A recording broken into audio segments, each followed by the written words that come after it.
Emily Carter was the kind of girl most people overlooked. Quiet, reserved, always sketching in her notebook at the back of the class. She wasn't popular, nor was she disliked.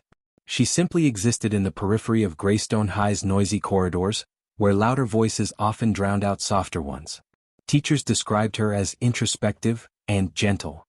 Her peers, if asked, might vaguely recall her walking the halls in oversized sweaters and worn-out sneakers, always alone.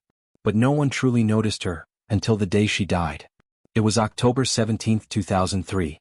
The school was buzzing with excitement for the Fall Festival, an annual event that brought laughter and warmth to the otherwise cold, echoing campus. That year, the event was held in the main gym, far away from the east wing of the building, which was undergoing repairs and was officially off-limits. Yet, somewhere in the midst of the celebration, Emily slipped away. Hours later, her lifeless body was found at the bottom of the stairwell in the east wing, bruised, broken, and surrounded by the silence of a hallway that had been empty for years. The official report concluded it was an accident. A tragic misstep on an unstable staircase. The administration quickly sealed off the wing again, citing structural instability. Her family grieved, a memorial plaque was mounted near the library, and the school returned to normal. Or at least it pretended to. But not everyone accepted the story. A few students whispered about strange things Emily had been saying in the weeks leading up to her death. One girl, Sarah Mendoza, claimed Emily had handed her a drawing 2 days before the festival, an eerie sketch of the east hallway with dark smudges and figures looming in the background. Emily had simply said, "They're watching again," before walking away. Sarah had thrown the drawing away, unsettled by the intensity of it. Later she would regret that decision. A substitute English teacher at the time, Mr. Howard Ellison, also remembered Emily. He told a colleague off the record that she once stayed after class and asked if he believed that certain places could trap memories. She had said the East Wing didn't feel right, and that when she stood near the lockers down there she sometimes felt like someone was behind her, breathing, waiting. He dismissed it as teenage imagination. After all, many kids were afraid of that wing. It was old, dusty, and poorly lit. But something in Emily's voice had unsettled him. After her death, those who knew her remembered a change in her demeanor during the final month. Her notebooks, once filled with floral sketches and quiet landscapes, had grown darker, filled with disjointed human shapes, elongated shadows, and staircases that led nowhere. A classmate who sat beside her in art class described a page she'd drawn over and over, a series of lockers with a dark stain spreading across the middle. He thought it was about bullying or depression. Now he wonders if it was a warning. The tragedy was wrapped up quickly. There was no autopsy beyond the basics. The Carter family, grieving and exhausted, didn't push for answers. They were told it was a fall and they chose to believe it. But to this day, Emily's mother refuses to talk about the final phone call she received that morning. Something about the tone in Emily's voice had unsettled her, calm, too calm. Like she was saying goodbye. In the years that followed, the East Wing remained closed. Rumors, however, did not. Some students claimed they saw lights flicker behind the covered windows. Others swore they heard soft footsteps echoing when the rest of the school was empty. But nothing ever surfaced that could be proven. The faculty dismissed it as urban legend, a byproduct of bored teens and the power of suggestion. But the unease never truly left. In 2012, almost a decade after Emily's death, a group of seniors broke into the East Wing on a dare. They took video footage, laughing and mocking the ghost stories. The video, uploaded to a now-defunct YouTube channel, showed them walking down the long hallway with flashlights. At one point, the camera caught a locker swinging open on its own. The laughter stopped. The video ended abruptly. None of the students ever spoke about what happened after, and the footage was taken down within a week. The school dismissed it as fabrication, edited for attention. But those who saw the original clip remember the moment right before the end. A single frame where something stood at the top of the stairwell, unmoving, almost human. Still, the past faded. Names changed, memories blurred, and Emily Carter became a name on a plaque few noticed. Until the camera footage in 2024 brought her story back to life. This time, not as a tragic accident, but as something far more disturbing. Something impossible to explain. And for the first time in over 20 years, the East Wing doors were unlocked again. Ask ChatGPT. The school had been undergoing renovations for several weeks, and a team of contractors had been assigned to assess the old East Wing, the same part of the building that had been sealed off since Emily Carter's death in 2003. It was mostly a formality. The school board wanted to repurpose the space for a digital media lab, unaware, or perhaps willfully ignorant, of the lingering unease surrounding that hallway. Dust caked the windows, the ceiling tiles sagged, and every step echoed in a way that made the place feel alive. Most of the workers didn't know the story. Those who did avoided talking about it. One of them, a junior IT technician named Ravi Malik, was responsible for managing and reviewing surveillance footage from the temporary cameras installed across the wing. His job was simple: ensure nothing was stolen or vandalized during the work. Most nights, he skimmed through the footage at 2x speed, listening to music, drinking coffee, and waiting for his shift to end. Nothing ever happened. Until Tuesday night. At around 3:17 a.m., Ravi was reviewing footage from hallway camera 4A when he saw something strange. The hallway was dimly lit as usual, with the emergency lights casting long shadows across the lockers. But then a shape moved, slowly from right to left.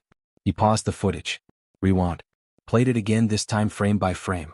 There was no sound, no footsteps. Just a dark figure, nearly translucent, gliding past the row of lockers. Its outline was unclear, not a person exactly, more like a shadow behaving as if it had mass. As it passed locker number 238, it stopped. And hovered. Ravi's heart started pounding. He checked the timestamp. No other motion was recorded before or after. There were no authorized personnel scheduled to be there at that hour. The hallway, by every account, was completely locked down. But there it was, something that couldn't be explained. A shadow with intent. He tried adjusting the video settings, brightness, contrast, exposure, but the figure remained faint, just out of reach. It didn't flicker like a glitch, nor did it behave like a camera smudge or dust. Moved. It stopped. And worst of all, it looked, or seemed to look, straight into the camera before vanishing into the far wall. Like it knew. Ravi saved the clip and immediately reported it to the on-site security lead.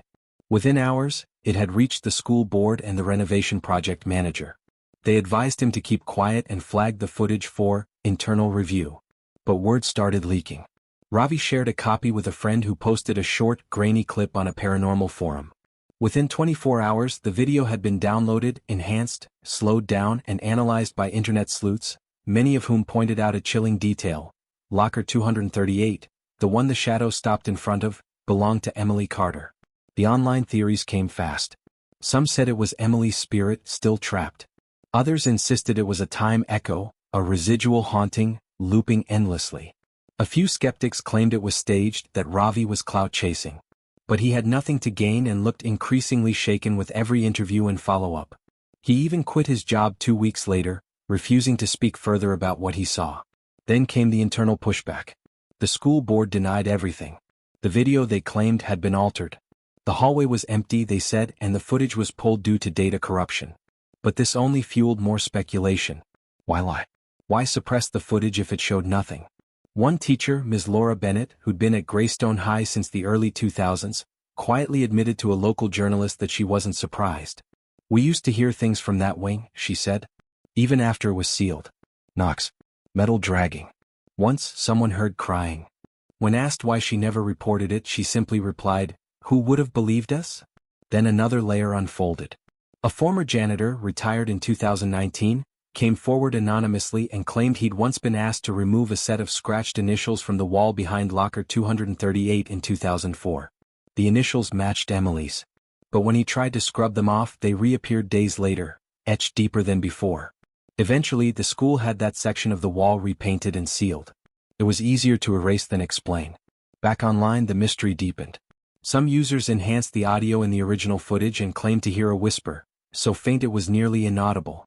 Slowed down and filtered, it sounded like a single word: stay.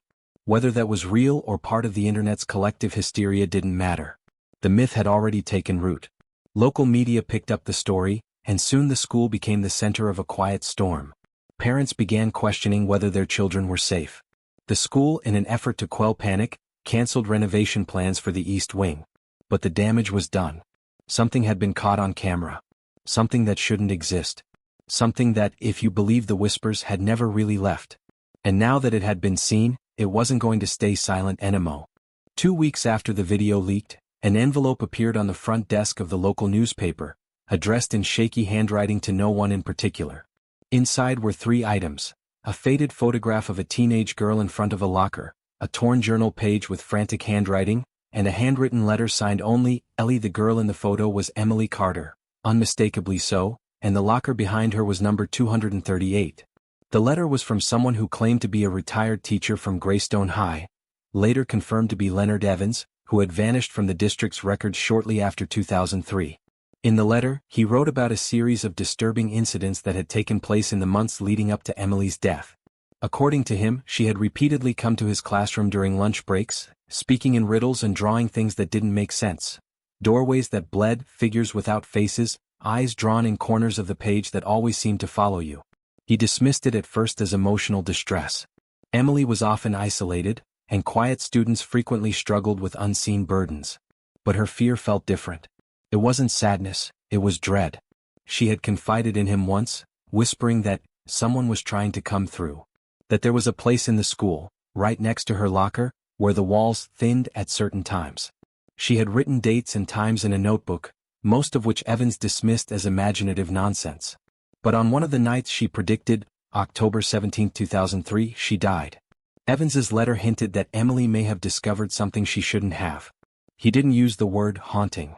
Instead, he wrote about residual energy of places that recorded trauma like tape. He claimed that something unnatural was repeating itself in that hallway. And that someone, higher up, knew. He didn't name names, but the implication was chilling. Emily's death may not have been an accident, and the truth was buried with her. After the letter was made public, new voices came forward. A former principal's assistant, now living out of state, revealed that shortly after Emily's death, a decision was made to suppress all internal documents about her final semester. Her teachers were quietly instructed not to speak to the press. Counseling records went missing. Even her locker was removed, replaced with a solid panel. Locker 238 was technically not even listed in current floor plans. It was as if her presence had been scrubbed from the building itself. And yet the shadow returned. A week after the newspaper published the letter, the school's new night security guard, Malik Jennings, heard a loud clang around 2:40 a.m. in the East Wing, despite it being sealed again. He checked the camera feed, nothing. But when he walked the corridor, flashlight trembling in his grip, he found locker 238 visible once more, its door ajar, no paneling in sight. Inside was a folded piece of paper, yellowed and damp. It was a copy of the same drawing Emily had once given Sarah Mendoza. The hallway, the dark smudges, the looming shapes. Later that night, the footage from camera 4A glitched again. Only for 3 seconds, but in that brief flicker, a figure appeared. This time clearer. Not just a shadow, but the outline of a girl, head slightly bowed, hand resting on locker 238. She didn't move. She didn't blink. But her face, pale and soft with sunken eyes, seemed filled with sorrow. Just before the image disappeared, her lips parted like she was trying to speak. Investigators were called in again, but their visits were brief. Whatever they were told, or found, wasn't shared with the public. Even when national outlets reached out for comment, the school issued the same prepared statement. There is no credible evidence of any supernatural activity on school grounds. We are cooperating fully with authorities. But the students knew better. One senior girl, Ava Coleman, had started documenting strange things weeks before any of this came to light. Her phone randomly turned on in her backpack, recording voice memos with faint audio, murmuring, shuffling sounds, and on one occasion, a girl softly humming what sounded like a lullaby. She played the audio to her mother, who recognized the tune immediately. It was a lullaby from the early 2000s. Emily's mother had written it and used to sing it at school fundraisers. As more and more of these pieces came together, one theory took root among the students and the online community. Emily had been trying to warn them. Not just of her own death, but of something deeper, an unfinished loop, a presence trapped within the walls, bleeding into reality. Something had silenced her in 2003. But now, through cameras and shadows and flickering lights, she was speaking again. The school shut down access to the East Wing permanently, citing safety concerns. Concrete was poured to block off the stairwell where she had died. The hallway lights were disconnected. And yet, reports continued. A janitor cleaning after a weekend event said he saw dusty footprints that led to locker 238, and stopped. A teacher reported the same drawer in her desk opening every morning, always at 7:17 a.m., the time of Emily's last journal entry. And the cameras, even when disabled, glitched only during the same 3-minute window each night. The truth, it seemed, didn't need belief to persist. It only needed memory. And Emily Carter, forgotten and erased, had become something stronger than rumor. She had become a warning. And she wasn't done yet. Asked ChatGPT.